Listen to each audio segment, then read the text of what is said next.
Hello and welcome to the channel Love Obstetrics and Gynecology. In this video, I'll explain about the mechanism of normal labor. So starting with how to hold the doll.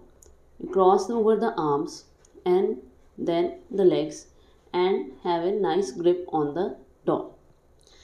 And finally, now we'll start with the procedure of mechanism of labor. The steps in the mechanism of labor are: first, engagement, then there will be descent, which is a continuous process. This is followed by flexion, then internal rotation, crowning, delivery of the head of the baby, restitution, external rotation, then finally delivery of the shoulder and whole of the body. Let's talk about what is the most common position of the fetus in utero. So this is a longitudinal like cephalic presentation, and the fetal most common position is left occipito-transverse.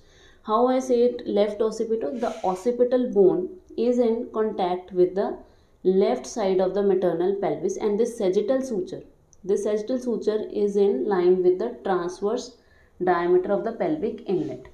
So this is my left occipito-transverse position, and this is the most common position in which the fetus lies in utero. So in this mechanism, first is engagement. The engagement is when this biparietal diameter, this one is the biparietal transverse diameter on the fetal skull, and the AP diameter. The AP diameter is suboccipito-bregmatic in a well flexed head from the nape of the neck to the center of the bregma. So this forms almost a circular disc of 9.5 centimeter, this biparietal and suboccipito-bregmatic. This is a circular disc, and this circular disc passes through the pelvic brim. This is my pelvic brim, and when it passes through the pelvic brim, it is called as engagement.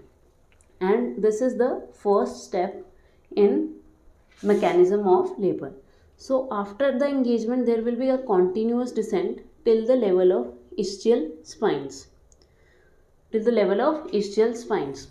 So at the level of ischial spines, what is there? There is the attachment of levator ani or pelvic floor muscles. So the head is going to descend down, and the pelvic floor is going to provide a resistance or recoil, which is going to promote flexion. So the next movement that occurs is flexion. So already we had was a well flexed head. In case we had just a suboccipito-frontal or a occipito-frontal diameter AP, it is going to promote the flexion at the level of ischial spine when there is a resistance by the pelvic floor. Then after flexion, the flexion gets promoted. Next step will be my rotation of the fetal head.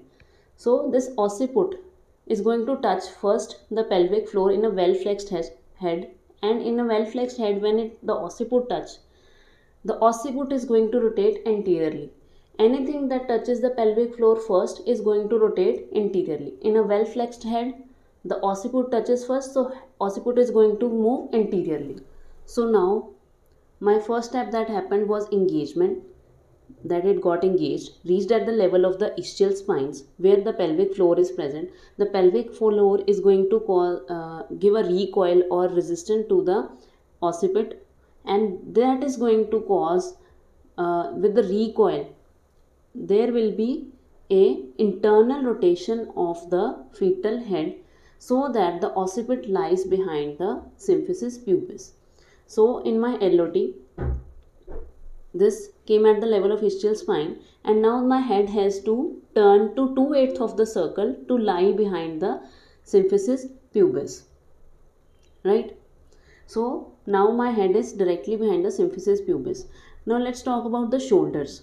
Now these shoulders, they were in the AP diameter at the time of engagement of the fetal head, right? Fetal head was in the transverse diameter of the pelvic inlet. The sagittal suture was corresponding to the transverse diameter, whereas the shoulders were in the AP diameter. So the fetal head is now going to move to 2/8 of the circle, so that to come to lie exactly behind the symphysis pubis. But the neck cannot bear such a torsion, so my shoulders are going to move along with the fetal head for 1/8 of the circle. So only 1/8 of the torsion will be there. So the fetal, my shoulders move. They were first in the AP and now they lie in the left oblique diameter, because that's originating from the left sacroiliac joint to the opposite iliopubic eminence. And my head will be directly behind the symphysis pubis. So now my head is in the 1/8 torsion because my shoulders are in the oblique, whereas the fetal sagittal suture is in the AP.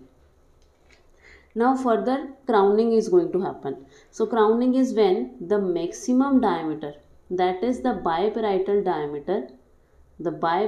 diameter on the fetal head, this one, is going to stretch the vulval outlet, and the head is not going to recede back even after the contraction is over. So this is my crowning. At this time we can give one episiotomy, and this is followed by the birth of the baby's head by extension. The head was well flexed inside the pelvis, and now it is going to be born by the extension. One by one the parts will come out, right?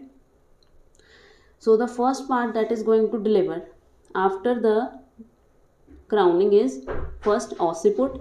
Then you can see this one is occiput.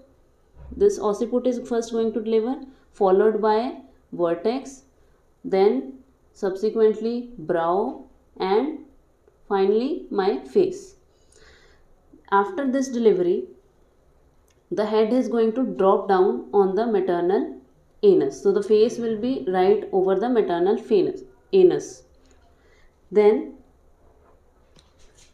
movement will occur right in direction opposite to that of the internal rotation, and that will be to a 1/8 of the circle, which is called as restitution, right?